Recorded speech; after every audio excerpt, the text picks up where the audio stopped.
is Appetite for Distortion.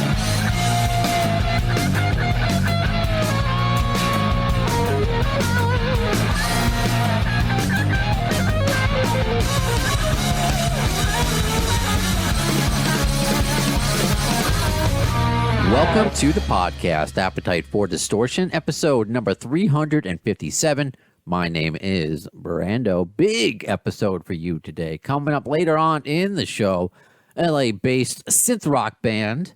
They're called Them Guns. Of course, got to have Them Guns on the Guns N' Roses themed podcast, but not just, that's not the only theme.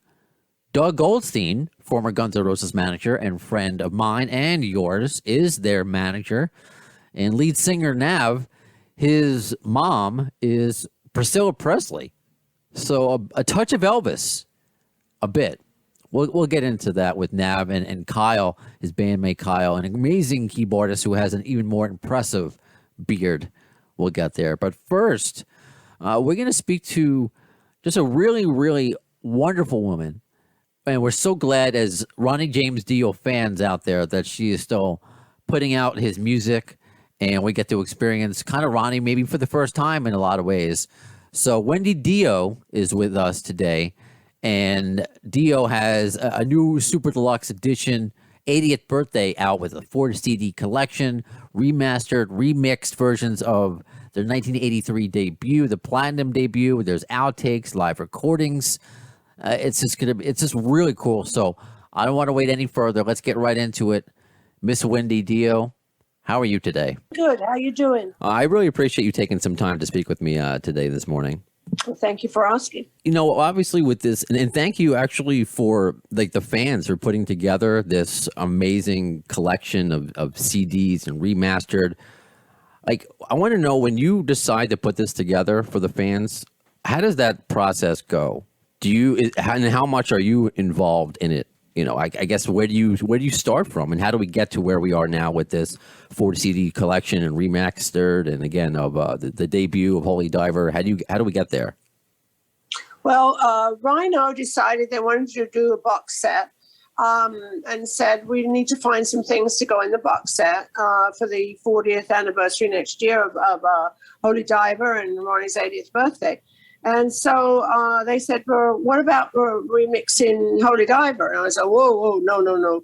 And so then I thought about it. I said, okay, let's think about it. And so they gave me a few producers to look at and listen to, and I did, and I didn't want any of those. And then I said, well, I will agree to it, but it's got to be somebody of my choice.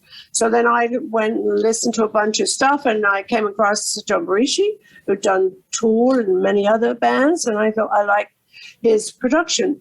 And so I contacted his manager, and he said he talked to Joe, and then I'd found out that Joe was a big fan of Ronnie's. Didn't know that he had worked at Sound City in the 90s and saw Ronnie's gold records there, and was a big fan. And so he said, I don't know if I want to work with that. What can I do to improve it? I said, well, just bring it up to modern standards and put your stamp on it, So he said, okay. So then we got into it, and he got really excited about it. I love what he did. It's really in your face. Then we went into the vault and find more things because he found the original analog tapes to work with. Then he found some outtakes. Said, what about we put those on there? I was like, okay. Then we found the 1983 live recording at Fresno show. Said, let's put that on there. Okay, let's do that. Then we found some B-sides that were on different singles and stuff. Let's put that on there. Let's do clear vinyl. Let's do this. Let's do some artwork. Let's bring Mick Wall on again, who did the book, and do the liner notes. And then we were just kept on adding more and more things. It was like, we didn't know we had this. We didn't know we had that. And if you notice on the Joe Belushi mix, he's very in your face. And he does not use fade outs at all. It's the end of the song, whether it was the end of the song or not, it's the end of the song. It doesn't go fade out. So I was very happy with it. I think Ronnie would be very happy with it. I hope the fans like it.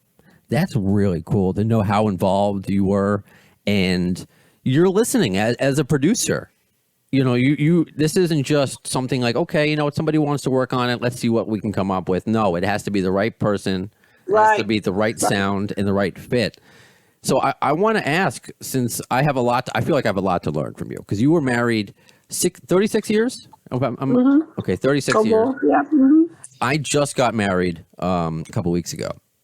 So on the 19th, so I'm a newlywed. Can you give me any advice that my wife, I mean, she's cool. She also has bangs just like you. So maybe I'm in for a long, happy life. How did happy life? A happy life. Happy wife is a happy life. Oh yeah, that's why that's how I do the No, dishes. I think the most important thing is to always discuss problems that you have. Don't let it, build up and not talk about it. If somebody's doing something you're not happy with, you tell them and you sit down and talk about it. You don't shout and scream and argue, although Ronnie and I did have some knock-down, drag-out yells about different things. But our rule in life mostly was I didn't interfere with his music. He didn't interfere with my management. But, obviously we have disagreements about certain things and different things, but he always trusted my judgment. I always knew his music was amazing and I didn't interfere. So those are things that, that I think the most important thing is to be able to talk about things and not fight about it. Right on. Yeah. Right before I got on with you, I kissed my wife goodbye and she's like, I know when to shut up when Wendy Dio comes on. So we have an understanding. So she's not, I know I only have you for a few more minutes, and you may notice that the name of this podcast is Appetite for Distortion. There's a Guns N' Roses theme. So there is some, what I call 6 degrees of G&R Bacon to Dio. So in 2014, Axl Rose got the Ronnie James Dio Lifetime Achievement Award at the Revolver Golden Gods. Are you on that board about who gets the award? Like, who decides it? Is it just like a namesake? I'm just curious if you had any involvement. It was started by the Golden Gods, and they named it after Ronnie. So Ronnie was actually awarded it 3 weeks before he passed away. He got the Golden Gods Award, and I think they decided to name it after that when Ronnie passed away. So do they decide who gets it every year, or do you have any say in that? No, I don't have any say in that at all. No. Okay. They decide. Yeah. Okay. Curious. But they named a lot of stages in Britain and across Europe. They named a lot of stages after Ronnie, as the Ronnie James Dio stage. There's a big life-size statue of Ronnie in Kavana in Bulgaria. So a lot of different places have named things after Ronnie, which I'm very proud of. Cool. Another 6 degrees of G&R Bacon, as I call it. Slash, he did an interview in Rolling Stone shortly after Ronnie had passed, and like many famous rock stars, giving his condolences and saying what an influence he was. But he spoke about, and I'm curious, maybe if you've heard it. Favorite stuff from him was really, it was Heaven and Hell came out when I was playing guitar, and I have a 20-minute version of me playing that, which is probably one of the best guitar solos I ever did. Have you heard that? Can we see that? Like, is that on a future output? Do you think? Maybe. You have to talk to him. Well, maybe. You have a better chance. So I'm putting it out there. So I don't know if Wendy Dio wants to contact Slash and get that 20-minute version of Heaven and Hell out there. Slash has been a great supporter of our charity. He's been there for us, and as a lot of Guns N' Roses people, the Gilby Clarks and the Duff McKagans and Stephen Adlers, they've all been there for us on all the things we have, on all our charity events, and they always give their time and their talent. And it's, amazing how many heavy metal artists will always give their time and their talent for charity. I'm very, very humbled by that and appreciative. Before I let you go, can you talk about the charities that are most important to you and to Ronnie and how we can help? Yes, you can go to cancerfund.org and find out what's going on. I'm very pleased that this will be the first time after 2.5 years we're able to do a bowl for Ronnie. Right. We'll do a celebrity bowl on November 17th in Los Angeles, and Geezer Butler's already got his bowling shoes out and his ball ready. Tom Morello usually brings his own ball.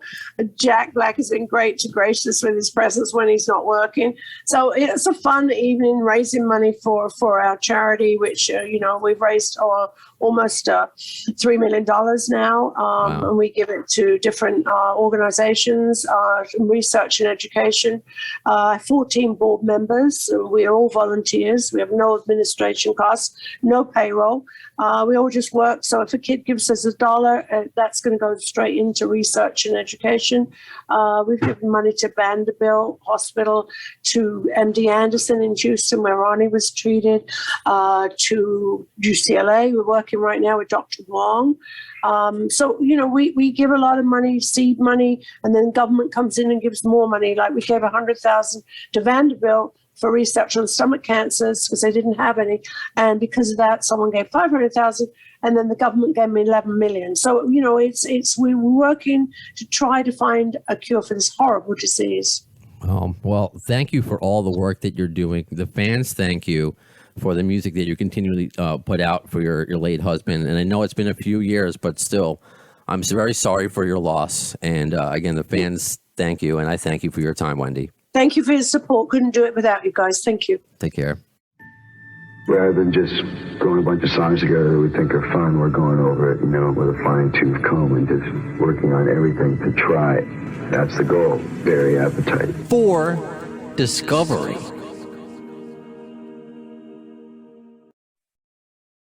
We go from an established 3-name rock star, Dio. We all know Dio, but we got to meet this up-and-coming I got to always think of a connection. The 6 Degrees of G&R Bacon, 3-letter names, Nav. What's going on? We have Nav and Kyle from Them Guns. What gets you, Doug Goldstein? Everyone's here seeming probably for you, but no, come on. We got to talk to Them Guns under Appetite for Discovery. Really nice to meet you, Nav and Kyle. Welcome. Thank you. Nice to meet you as well. You too, man. Thanks for having us.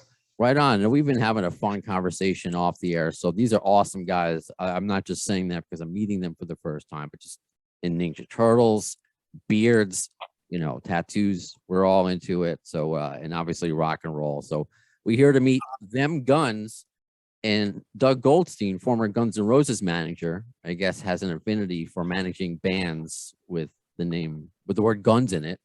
Yeah, well, yeah, and flower related, because I went from Guns N' Roses to the Stone Roses to Them Guns. So I don't know how to work with anybody that doesn't have some kind of correlation there.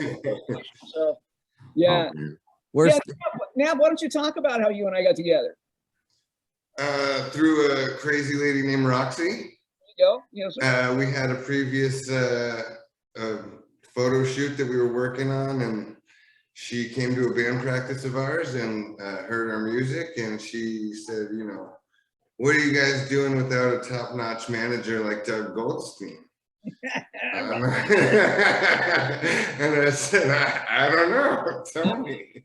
So she made the call Doug, and that's where it started. And you guys, you and Kyle are out in LA, or are you separate? Where are you both? Yeah, we actually started in Santa Cruz, California. In the mountains. Slugs. Yeah. And not everybody knows, Nav. You got to tell them about the Pulp Fiction thing, then they get it, right? Yeah, exactly. Yeah, we were just playing in Santa Cruz for about 2 years and started doing a few small tours together. And someone told me I should move where all the fucking other musicians are in the world, back to where I came from, to LA. So we did that, and we got thrown back into the mosh pit of bands, and kind of just started forming our following in LA, and we've been working on that since. You have a musical hereditary history now, and I'm just curious when it started for you. You're a singer, Kyle, you're keyboards. This is kind of how would you describe Them Guns for those who are, and we're going to play 2 songs. We don't do this a lot on the podcast. 2 tracks of yours at the end of the podcast. It's like synth rock. And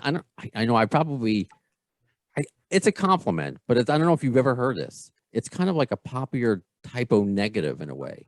It's really. I love that. That's nice. Yeah, I'll take that compliment. I mean, up until now, up until just now, my favorite previous comparison was Muse with balls. Mm. Okay. Okay. All right. Well, I'm glad I have your new favorite. But I'll take the typo over that one. Because it wasn't. Go ahead, Doug. I'm sorry. No, I love Typo, man. They were awesome. Yeah. Yeah. Oh, of course. I love Typo. Johnny Kelly, a former drummer. Yeah, I love Johnny. He's a good dude. Yeah. Johnny's the man. He worked with Danzig.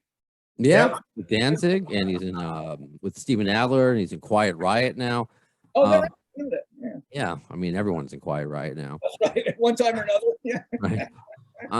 But yeah, I mean, not certainly quite as deep as Peter Steele, but that's what it made me think of, and I'm glad. That's why I was like, okay, I hope this is a good place that my brain went to, and so I'm glad I got it. So, I guess who were your musical influences growing up, and how did you make this? Yeah, LA is a big scene, but there's not a lot of hard synth rock out there. It's right. Yeah. I mean, when I was in Santa Cruz, I was working at the Catalyst. I was doing live sound. So I was just seeing like 12, 15 bands a week. And there was just, you see a lot of bands, you're working with a lot of bands. It just like, there was something missing, like, especially with keyboard driven rock. There was a lot of like jam bands and a lot of bands where keyboard kind of takes the back seat to everything. So it kind of, for me, started being like, okay, how do we get something going that just sounds different, that no one else is doing out there, that still has the rock, still kind of has like, our wantingness and willingness to kind of jam a little bit.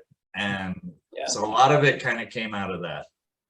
I can't see quite see the posters behind you, but who are you influenced by? Are those bands? Well, we got Primus, Hendrix, and Ghost back there. I mean, I love Ghost. They have it's actually ex-members of Ghost. They have a band out called Priest, which is kind of like very gothy, synthy, lots of keyboards. So I've been digging them a lot. Really anything from classic rock. I mean, we both love the Chemical Brothers as well.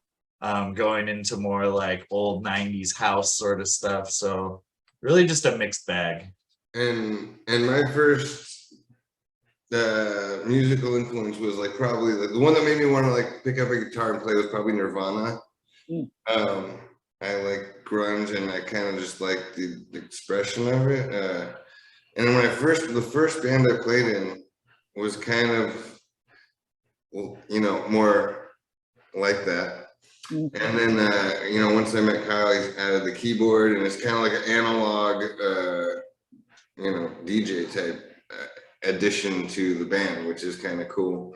Now, I'm sorry, but in all fairness to Kyle, not just a keyboard player. He plays a different method. Yeah. The guy's really, really, really talented. He'll be humble and say that. He's the keyboardist, but he's substantially more than that. The guy. He's incredible. So when we write songs, it's 85. He'll probably say 99. I'll say 85. 85% of the time, it's him that writes all the music, and I write the lyrics. Sometimes I write some music too. But the first thing that made me want to pick up the guitar was Nirvana, and so I started playing guitar, and I started playing right-handed, but I am left-handed by nature. Okay. And it just kind of wasn't really working out for me playing right-handed, and I was like, I think I need to play left-handed. And everyone's like, oh, that's just because Kurt Cobain played left-handed. You want to do that, blah, blah, blah. I was like, I write with my fucking left hand, I'm left-handed. So I actually had a guitar recital, I think about like 5 or 6 days from the point that I bought a left-handed guitar. I'd been training or practicing in right-handed guitar, and I bought a left-handed guitar about 5 or 6 days before the recital. And I switched within about 5 days to playing left-handed. Did you really? Yeah. See, that's what's fun about these podcasts is I find out shit that I didn't know, right? Yeah. You still need to find out how I met Axl. I know, dude. Yeah. I mean, just to be that naturally talented, and we're gonna find out how we met Axl, of course. 6 degrees of GNR Bacon, in addition to just Mr. Doug Goldstein being here and his placard behind him, which is just, I got to get me one of those. Yeah. I was a manager, so I didn't deserve it. I have to get everything else behind me. Like it's Amazon, wall of Amazon.com stuff behind me. I want to ask Nav, because I'm glad you said Nirvana, and I grew up on Nirvana, being 38, obviously Guns N' Roses. It's interesting how, why I'm not doing a Nirvana podcast, because I'm kind of just missed the cusp of Guns N' Roses. Because Doug, we talked about it off the air. We're going to do a 30th anniversary of Use Your Illusion, and we're going to have fans call in. But 30 years ago, I was 8. My first concert, guys, I didn't tell you this off the air, which I know, Kyle, you'll appreciate. And I've said this before, so forgive me to listeners, but it was the Ninja Turtles on at Radio City Music Hall. Wow. And they were, because it was creepy. Those guys in costumes. I was actually just telling my wife the story yesterday where, and this pertains to everything. I'm currently wearing, I had to buy on eBay, for my first GNR concert, Guns N' Roses 02 with Buckethead. I had the original shirt. I just destroyed it. I need a new one. I was talking about wanting to have the original shirt for the Ninja Turtles, my really first concert. I don't know if they sold them. I can buy, bootleg ones now, but they sold nunchucks outside. This is going to show you the 80s. It was like, styrofoam and plastic, but it still hurt. And the first thing I did was smack my brother Tristan in the face, And I'm the Leonardo. He's the Raphael, by the way, Kyle and Nav. I told you all the personalities. Yeah. I really love that tattoo, man. That's a great idea for you and all your brothers. Yeah, the weapons. I think I gotta get it touched up a little bit more, but still, yeah, it's a unique one. That's a really good idea. Really cool idea. So cool. Enough about my childhood. Nav, I want to ask, because you want to say that your mom. I don't want to say you want to say your mom is Priscilla Presley. Yes. I guess, how are you not force-fed, or were you force-fed Elvis growing up? I guess, would you think that would be a surprise to some people for you not to just see Elvis right off the bat, or do you feel any connection? Because it's for me saying like it's a connection to a relative I never knew, Elvis or not. You might not feel anything. So, I wasn't really introduced to it until later on. I think my dad, it was never really spoken about, I guess, but I think my dad has a little bit of a inferiority and maybe possibly a jealousy issue. Elvis? Yeah. Just maybe. You're right. Oh my God. So it wasn't played much. Yeah. Okay. That's like my 85-year-old father, the sprinter, being jealous of Usain Bolt. Yeah.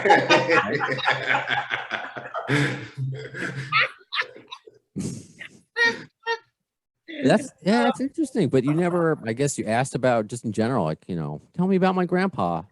Nothing like that. He's not my grandpa. He's my sister's father. So okay. Well, I guess there you go. I was never really a part of that. I'm close with, my sister's daughter, and that's really about as close as I got with, being into that world.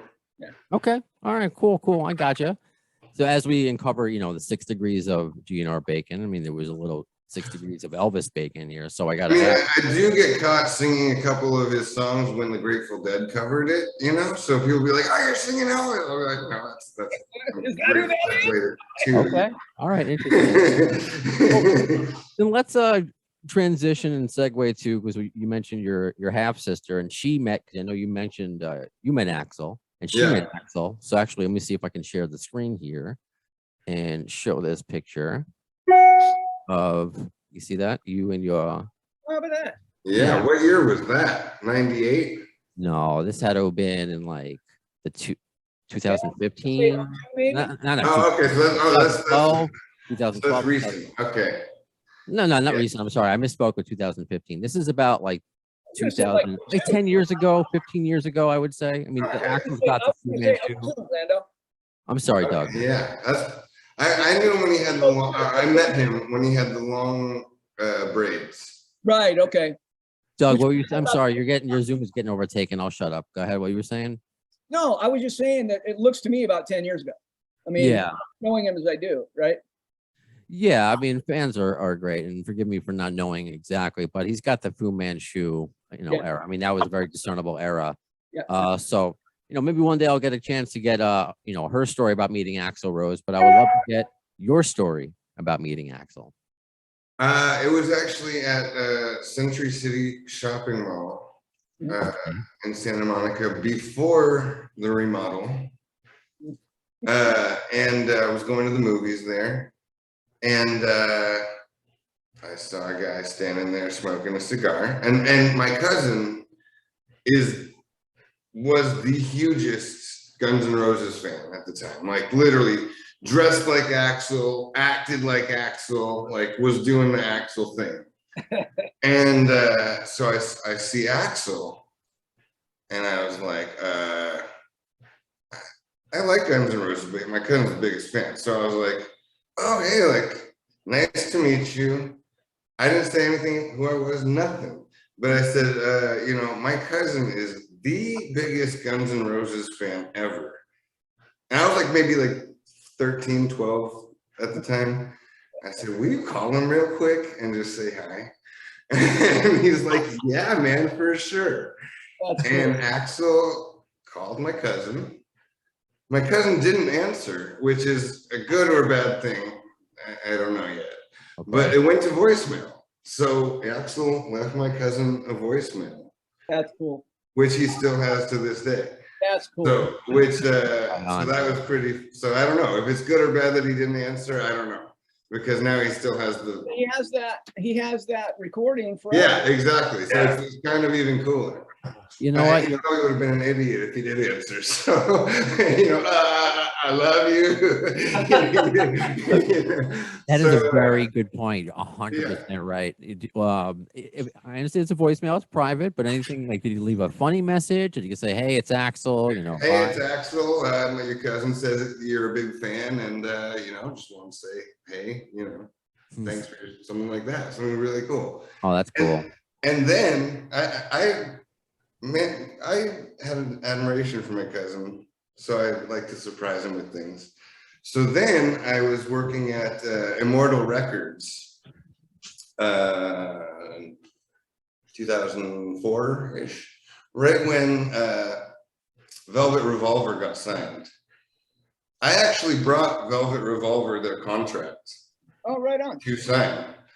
And I actually screwed up their contract because it was like a 400-page thing, and I had to print it, and it was not in order when they got it. That's such a human thing to happen. I love it. I was an intern, so you can't really fire someone. Oh man, I relate to that, man. 0.9% chance you're staring at a stoner. Yeah. I brought them their contract and actually went to the very, very first Velvet Revolver show at the Wiltern, and I blindfolded my cousin and didn't tell him where he was going. And I took off his blindfold to Axl standing, to Slash standing in front of him. Oh my goodness. I mean, we're talking about, who you may or may, related to. I wish I was related to. Look what you do for your cousin. I mean, this was the voicemail, and then surprise Velvet Revolver party. My God. Yeah. He met Duff. He met Slash. He met everybody. It was cool. Oh, and then that's not to do with Slash, but then actually that night, wow, here's a crazy correlation. So Velvet Revolver's first show, they did all covers of Bleach of Nirvana. Wow. And during one of those songs, Scott Weiland hopped a loogie, and I happened to catch it in my mouth.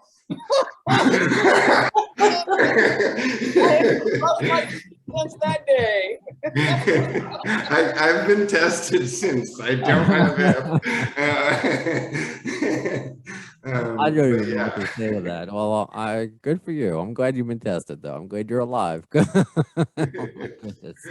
Kyle, do you have anything? I don't even know how you can compete with that. I mean, you're the best beard on the show, but can you compete? I've been working on this for 3 years. It's hard to compete with that. Like, I've seen Guns N' Roses one time. It was in 2014 at the Golden Gods Awards. And Axl was actually getting the Ronnie James Dio Lifetime Achievement Award. Yeah, perfect. Look at that. And it was a weird show because it was just plagued with sound issues. So, you know, first Andrew Dice Clay came out to announce them. Then Nicolas Cage came out to announce them. And it was like the most Nicolas Cage speech that you could ever expect him to give. I have a couple good Nicolas Cage stories. He was in full Nick Cage form. You know, it's like he's like, you know, if you've seen Ghost Rider, you'll know that I picked up a few Axl moves and, you know, the serpentine, the Cobra move. But it was a cool show. Slash did some Axl moves in Gone in 60 Seconds as well. I guess he's a huge Axl fan, but He it was loves no Axl. Slash. I think the rest of the band was there. No Slash, but It was all the new band, but I think Duff showed up. yeah, Duff was there. I think Yeah. DJ Ashbo was playing guitar. That's a cool show, Yeah, yeah, that was definitely interesting. And then another little 6 degrees I've got is where 90% of the album was recorded. I know Nav will say 85, but here at my home studio in Canoga Park, walking distance, I found this out like years after I moved here, but walking distance from Rumbo Recorders, where Appetite for Destruction was recorded, which now I think is some sort of like Armenian banquet hall or something. I know it's not a recording studio anymore. Right, huh? Wow. Yeah, Rumble was a cool hang. We actually did some of Patience there also. Very cool. Yeah. Yeah, I think Dio recorded there as well. Like, is looking at the lineup, it's definitely was a contending Valley studio. Huge. Yeah. Look at that. Kyle, you end up having a 6 degrees to Dio when we're on with Wendy Dio. Right. I mean, Trying to tie it all together. like I scripted this, and now it's so funny. I want to get Nick Cage on this podcast so bad. If you look over my left shoulder, there's a Q104.3. It's a classic rock station I work for in New York City. Just, you know, I have a full-time radio, but I'm part-time there. My podcast is on their website. I produce their morning shows sometimes. But on their station is Nick's older brother, Mark Coppola. And he is just so funny and it just looks like Nick. And he tells me things off the air that I can't repeat, you know, and also about his uncle Francis Ford Coppola and all these things. So, yeah, I don't know if you're allowed to share any Nick Cage stories, but I mean, he's somebody that I love his movies. Regardless, you know, he's a little off. I love him, man. Yeah, this is I thought his America. latest. I'm pretty sure I can say anything. But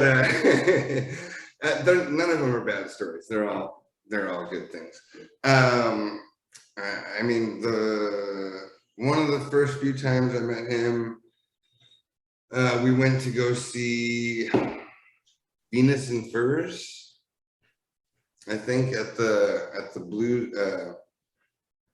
that place, the Blue something, the club, I don't know.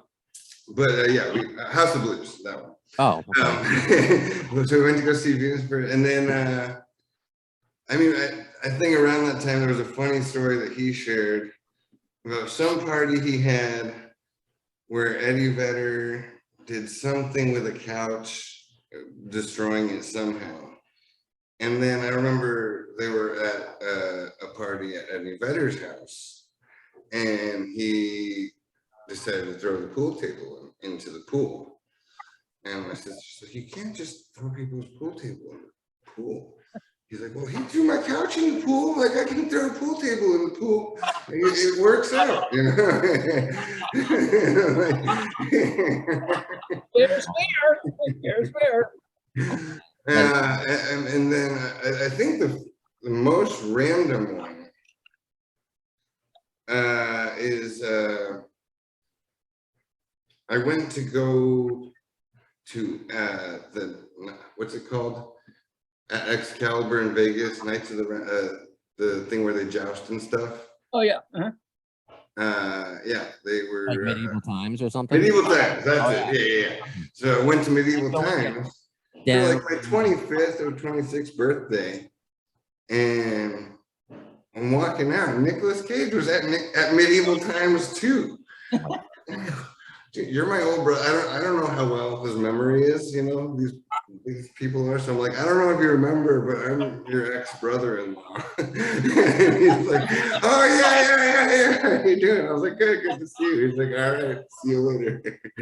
It's funny you mentioned the Excalibur. See, you guys are young. I'm so old that I remember when it was the Caliber. That's funny. Nice. Didn't queued up. I should have. Yeah. Before we get back to the music, I just want to ask. Yeah, you weren't raised on Elvis, but were you raised on the Naked Gun? Yes. Actually, if you'll give me a minute, I will go get something right now. That's pretty cool. Okay, I'm looking forward to that because Doug. Pause that. Those are the greatest comedy movies of all time. You know what? I got to talk to Priscilla, and I asked her about Leslie Nielsen. Okay. And she said he was the sweetest man, just not just funny, but just a doll. And she's such a sweet lady and so incredibly supportive of Nav and Kyle. I mean, you can see that, Kyle. Yeah, no, absolutely. She's like really had our back through and through. Yeah, we owe her a lot for just support and advice and helping, and what better person to get advice from, She's just so kind. Yeah, it's all about we talk about family dynamics a lot on this podcast. I mean, especially Doug as a dad and your son's band Honey and him not no baby. This is Enzo. Right, so like Scooby-Doo. Right? He looks exactly like Scooby-Doo. as a dog and a ball, which is great. Waiting for the Naked Gun connection here. I know, right? That's not the dog's name. This isn't a dog toy in my hand. It's not a dog ball. Surely you can't be serious. This is a baseball signed by everybody from the first Naked Gun film. Oh, wow. It's a pretty cool thing. It's got O.J. Simpson. Oh my goodness. It's got Leslie Nielsen. Very cool. And of course, my lovely mother is right on here somewhere. Right there. Wow. That's cool. That is so cool. I thought my Wade Boggs autographed baseball was cool. No. That is pretty Leslie Nielsen. And he just goes around, lets the dog chew on it. I know. We should make the Sandlot. I guess there is a Sandlot too that nobody saw. Yeah. I'm the nerd that knows that. All right. That is too incredible. What do people, and Doug, maybe you want to answer that. What should people know about them guns as for me, I'm a New Yorker. I know you're kind of an LA based band, but now I don't know how many interviews you've done. Like, what should we know about before we see them live and before we listen to the music at the end of the podcast? Yeah, well, one of the things that I really want Nav to kind of talk about, we talked about this off camera, but the revelation that he had in the not so distant past about his father and how that's kind of changed the shape of what I plan on doing to launch the band. But I'll let Nav talk about it first, and then I'll kind of let you know where I'm thinking about going with it. Yeah, I don't know where you're thinking about going with it. I do. All right, let's see. Baby. Brazil, yeah. So it's because I mean, I can't even imagine. Just so you know, Nav and Doug knows, and Kyle. I mean, Kyle, I'll tell you, my listeners know, but my dad, about 9 years ago, he took his life. So I understand that, family. It's like you just don't know, and I know the same thing about discovering, where your family is really from. So I know. I have a large fan base because as Guns N' Roses does in Brazil, and so it's interesting. And I think maybe Doug, learning about the manager and him, just wants to incredible fan base to learn more about the band. You got it, Brando. You know me too well. Yeah, Yeah, I'm finding out I have a lot more people in Brazil than I think I do. But I don't want to. If you don't want to get into it, no, I just don't necessarily want to talk trash on everybody or make anybody have any kind of pity of any kind of situation. It's just kind of the way things are. Like a matter of fact. And I'm totally good with it. So basically, this is actually a pretty in-depth story, but I'll try to go as fast as I can. In 2013 and 14, between on that New Year's Eve, I went to Vegas to go to see a UFC fight. And I went, and my dad said, I'm going to be going at the same time as you. I think I'm going to the fight as well. I'll see you there. So it wasn't like we planned on going to Vegas together or anything. So while we're in Vegas, he's acting a little bit funny. Last minute, he cancels on going to the fight, gives me his extra ticket, and that's about that. I thought maybe he was seeing a lady or something. I don't know. And then about 6 months later, I get a message from this kid, and he says, hey, I'm your cousin from Brazil. Your dad's my uncle. And the kid's last name is Garcia. And until this point, I've been told that I'm Italian. From Italy. My dad's family lived in it, all that. And so I show my dad this message, and I say, "Look, this kid says we're family." And he says, no, they're just trying to use you for the family. Something like stay away. They're no good. And then, so I respected my father. We were very close. And so maybe about 4 or 5 years later, we had a little discrepancy. And, I felt that there was something that wasn't right. So I went back in my messages and I found the message. I said, so we're cousins? And he said, yes. And at that point, he sends me a picture of them in Vegas for that New Year's, and I see that it all happened. So I send my dad. I said, what the fuck? Something's wrong here. Do you want to tell me? And my dad says, lose my number. wow. I said, are you serious? He said, yes. Wow. And I said, okay. So from then on, I haven't spoken to him. But I did connect with my family in Brazil from them, and I've gained about 20 of the most amazing family members that I've ever could dream of. So I don't consider it a loss. I'm very happy about what happened. Well, I'm glad there was a silver lining to it all. I mean, and just shocking. It's golden.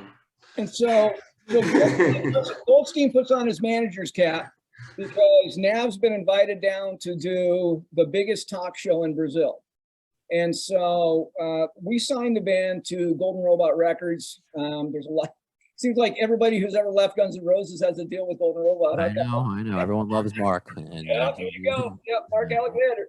So I signed him to that. And we're going to get on a conference call. You guys don't know this yet, but sometime this week or next week with Mark. And I want to go full guns blazing towards the Brazil aspect. I like that. They embrace it, and they love it because he's one of them. And I don't need to tell anybody about Guns N' Roses in Brazil. That's the biggest territory that we've ever played. 220,000 people 4 times at Rock and Rio. So I know the people down there really well. I know how to promote down there really well. There's actually a great guy who does branding and marketing for bands named Nando Machado, who I've already gotten a hold of. There's a guy who handles security for all the bands that come to South America named Renato da Silva. I've already spoken to him, and he's going to pick up Nav when he shows up at the airport and make sure that he finds his way around. And Nav's cousin's going to be with him as well. So it's really, to me, going to be the essential launching pad, just because it's a built-in, way to launch. So you kind of take what you go where the iron's hot, right? Yeah. So if they want to embrace us, I want us to go there. As a manager, I've always told the artists that I work with, and these guys know this about me, but you have to be chameleon-esque. So if we're playing in Brazil and all of a sudden we have a #1 single in Germany, we're going to have to get to Germany while we're at #1. So you always have to leave enough room there to obviously placate the patrons that you're playing in front of. But if you got to get out, you got to get out quick to go to an area that's hot. So since that's the area that's embracing us, there's no sense that we get inside of a small van and tour up and down the coast. It just doesn't make sense to them. Yeah. So, I'm going to be looking for different opportunities to tour down there. So Nav, you're going in August, is that correct? That's what we're working on right now. Yeah.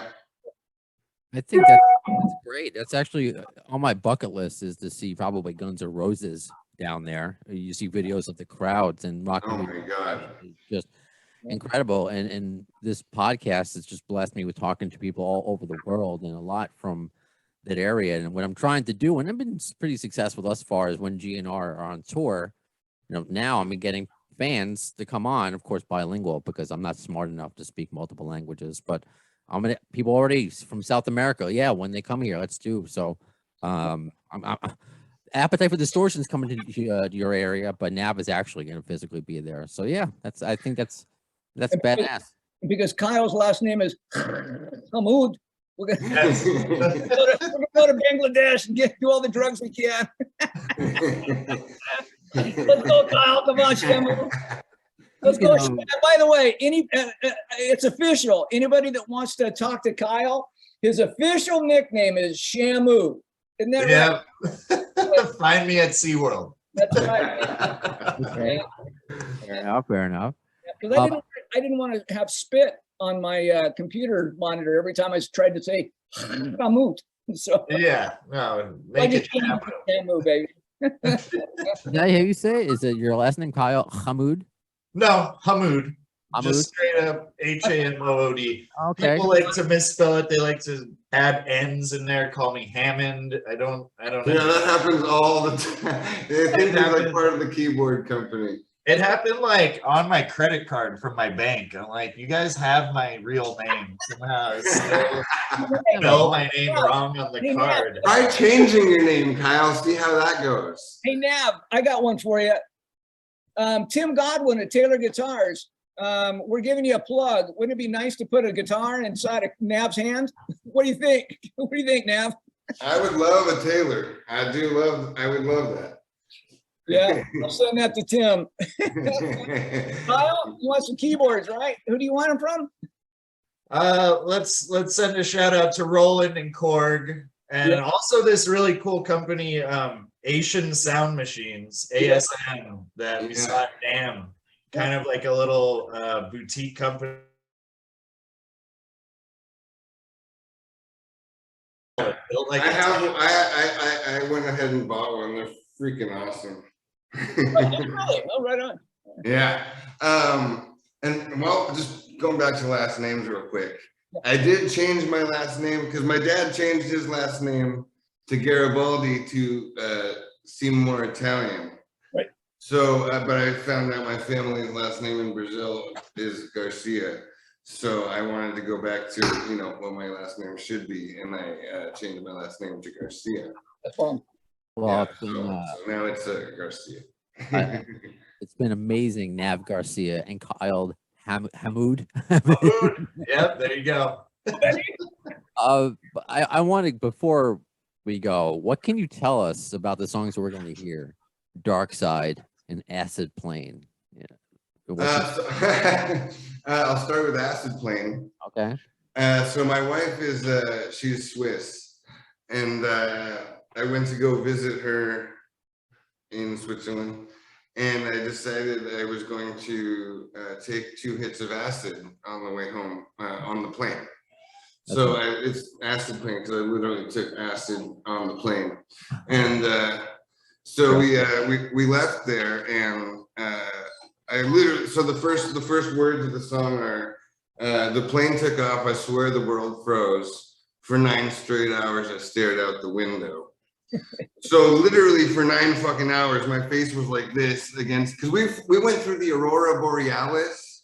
Like we were seeing Northern Lights shit happen. Then we went over like Iceland, and I was like literally like watching like glaciers like break apart and turn into rivers and shit, dude. Like, and I literally wrote the whole song off. This is the second time on the album for this album this happened, but so I literally wrote the whole song on the plane. Got home, landed, called Kyle like the minute the plane landed. I was like, dude, the craziest shit ever saw, ever thing, words. Just wrote a really fucking cool song about it. And Kyle's like, I just finished writing a song too, musically, you know? So literally I was like, well, maybe they'll go together, you know? He's like, yeah, maybe. So we went to practice the next time. I was like, Kyle, play that thing you wrote when I wrote that thing. And he was like, all right. And it was a song. It happened. Yeah, it worked. And that's actually that was the second time that happened. The first time I was going through 22 days of fentanyl withdrawal, of zero sleep for 22 days. And might have been hallucinating. It might have been God. I don't know. I don't know. But, you know, I didn't sleep for 22 days, and then I got like 4 hours of sleep. And I woke up at like 3 in the morning, and literally this like beam of light was on my head probably from one of the lights in my room, but it felt like God. And it was like, put a pen to paper right now. I was like, all right. And I did that, and I wrote a whole song, and I called Kyle in the morning. I was like, dude, I wrote a crazy song last night. He's like, oh, I wrote a crazy song too. That was the first time. And so then that band practice, I was like, hey, Kyle, play that song, play that thing you wrote when I wrote the thing, you know? And he was like, okay. And it was a song. So there's 2 of those. Yeah. By the way, Nav, there's also a segue or degrees of separation. You have a passion that Slash has. What would that be? Snakes. Thank you. Yeah, I also have bred, and I keep the largest species of snake in the world, the reticulated python. I'm an advocate for proper husbandry of reptiles like that.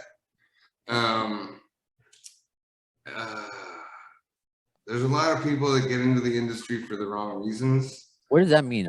You're not marrying these snakes, I assume. No, husbandry is like the care of. Okay.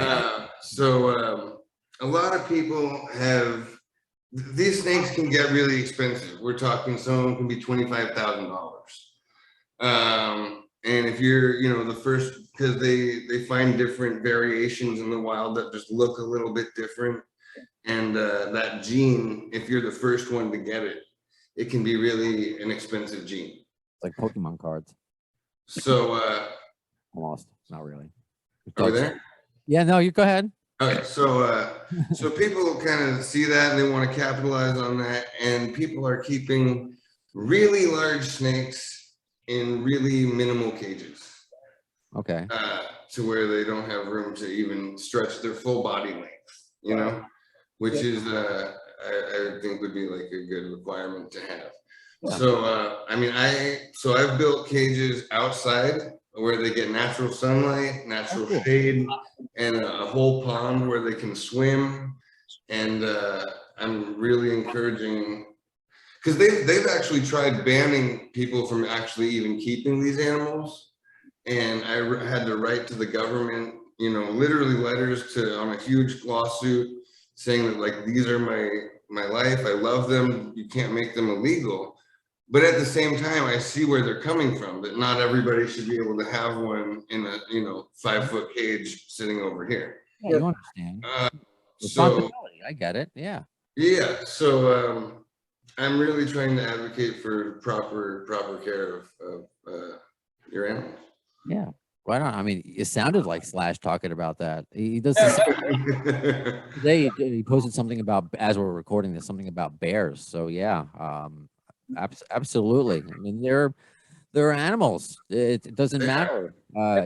There's a song on the record, Brando, that kind of addresses that. So Okay. Was that and I don't, were either of these, because we got the acid plane, obvious. It's self-explanatory. Is Dark Side self-explanatory? Did you write this in like a cave? So actually, Dark Side is probably one of our oldest songs. Okay. We've been around for a good 12 years or so. Undercover, no one knows it, but we have. So we've been around for a good 12 years, and that was one of the first songs that Kyle and I played when he came into the band, and it was recorded maybe around then. And now for the new album, we've re-recorded it, and you know, it's pretty self-explanatory. Back then, I was still only dabbling. I wouldn't say I was fully addicted to heroin, but I'd say that song, you know, it's heavily related to having a dark side related to opiates. How you doing now? I'm 7 years sober from alcohol. Nice. Yeah. How are you? You know, we talk about. I told you before about my dad. You know, I've lost family members and friends to addiction. So are you doing relatively all right nowadays? I'm doing amazing. It's almost 2 years since any fentanyl. I mean, I really personally had a thing with heroin, and when fentanyl came into the play, I mean, I did move up to doing fentanyl, but like I'm kind of a purist, like mostly organic things, and when that polluted everything, I wanted to go visit my wife in Switzerland, and I'd been there, and I'd brought a lot of drugs with me, and I didn't enjoy that experience, and I actually ran out like an hour before my plane flight. So like, should anything have gone wrong where there was a day delay or anything, I would have been screwed. I would have had to tell the family. It would have been fucked. So I was like, next time I come, I don't want to do that. So I'd been to rehab a bunch of times. I hate rehab. I just said, you know what, I'm gonna ride this, and I tried to quit every single day, you know, but it got to the point by 8 hours that it was unbearable. And one day I was just like, you know what, I'm just gonna see how much worse this can actually get. And it got progressively worse for about 20 days. It got, you know, a lot worse, but every time it got worse, I was like, can it get worse than this? And it did, and I was like, wow, okay. But ketamine, if anyone is struggling with that, I'm not saying to become addicted to ketamine, but ketamine was my true savior in getting off and now staying good. Well, I'm glad to hear it, because I'm telling you, I never dabbled in hard drugs, but I mean, I would drink alcohol to go to sleep. I didn't want to be here anymore, you know. Yeah. I never took it to the point of a suicide attempt, but it's like I was praying for a cancer or a car accident. I mean, until I saw a therapist. So without my therapist, without going to AA, which I did not want to do, Yeah. I wouldn't be here today talking to you, Nav and Kyle. So Yeah. I'm glad to hear it. I'm glad Them Guns is kicking ass, and you're together with Doug. You're in good hands. We are. Anything else we should look forward to? Because I know we covered a lot, obviously, today. Anything down the pike? And what's the best, I guess, we all have our favorite social media. What's the best way to keep in contact with the band? Instagram, My handle is Nava_Roan. The band's handle is Them Guns. Trying to start a TikTok if we get some more, get some more followers, start getting that going, and that's pretty much where we're at. I don't know if I should start a TikTok. I don't know if I could do it now, Kyle. I mean, They're telling me to do it. They're telling me. Not me. They're telling me to do it. Okay. I know. I believe it. That's why, like, a little voice in my head is telling me because all the cool kids are on it. So I don't know. I need to get an intern. Yeah, me too. So if you ever interning in Nav, I'll hire you. Well, this was a pleasure. Doug, anything? Do you want to talk about any updates on our book that we're working on basically every day? A lot closer, aren't we? Yeah. Doug, we both kind of got a fire lit under our ass about about someone we spoke to, about who's worked with Metallica and other bands, being like, and I've said this, I was always truthful. I'm like, we've had a lot done, but we have a lot more to go. Now it's like, okay, wow, we really have a lot more to go. But I've been doing it every day. I was working on the book before this episode right here, and I'll do it right after. So nice. got it done. So our first album is on Spotify, iTunes, all that right now. It's From the Shadows. And our next album is coming soon. Singles are coming soon. And Kyle, name of the record? The new record is The Dark Horizon. There you go. Yeah. Yeah. So yeah, those are both on every streaming service. Well, From the Shadows Dark Horizon will be soon, right? We just got it in people's hands yesterday. So yeah. Yep. I'll let you know. I'll keep giving you updates, Brando. I appreciate it, Doug. As always, I'll talk to you soon. Nav, really nice to meet you. Kyle, really nice to meet you. I usually don't. I'm not jealous of other people's beards because you see mine's pretty good. But You got a fantastic beard, sir. It's a good beard conversation. Beard brothers from here on. right on. Well, I hope you guys make it out to New York. Yeah. On tour and meet you both in person. Really cool. We will. Right. All On. right. Awesome. Thank you so much, Brando. Appreciate it, man. All right, you got it. So that does it for the Appetite for Discovery segment and for this episode of Appetite for Distortion. A lot of fun. I will say coming up as we wrap it up, we're going to do another review episode. We're going to kind of combine it because it's difficult with them, me being in Queens, New York City, and they're in Europe in different time zones, and people have real jobs to consistently get reviews as GNR does it. But I'm the only boss here. It doesn't matter. You want to talk GNR? We're going to make it happen. So we had Veronica reach out to me. She wants to talk about Spain and Seville. I think we're learning about how unlearned I am when it comes to foreign affairs and how bad I can pronounce other other languages. I'm sorry. As long as you know it's all from ignorance and never meant to offend. And Marco, a longtime fan of mine of the podcast, wants to reach out. Been to a few shows on this leg, and I don't think he was at the Spain one. I'm looking at his Twitter right now. He was at Lisbon, Milan.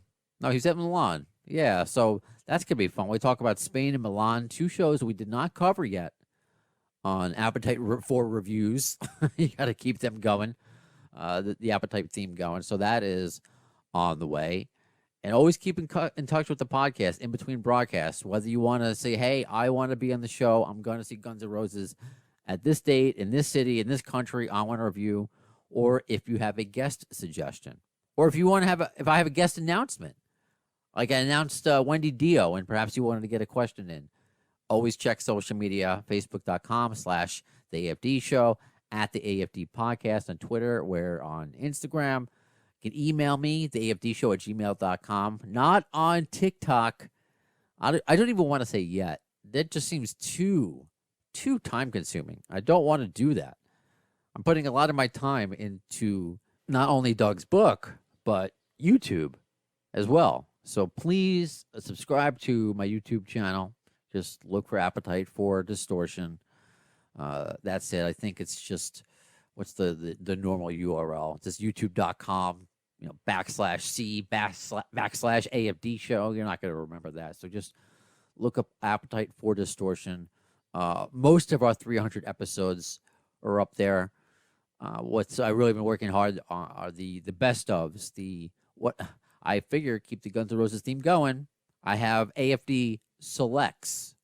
Okay, so there are selects with members of Def Leppard I've interviewed, members of The Doors, and recently made one with I called the 1 in a Million defense. So if anyone gives you shit about the song 1 in a Million, what it's about, okay, and I know most of you listening to this, I don't want to assume, have the opinion that I do that it was just talking as a character. And that's because that's what Axl said. That's the truth.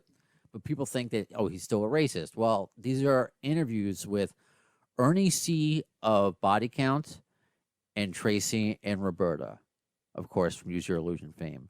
So 3 African Americans basically defending Axl. So if anyone gives you shit about 1 million, go to my YouTube page, find that best of, the AFD Selects, Volume 9, I called it, the 1 in a Million defense. Send them that video and say, I think these 3 people know better than you.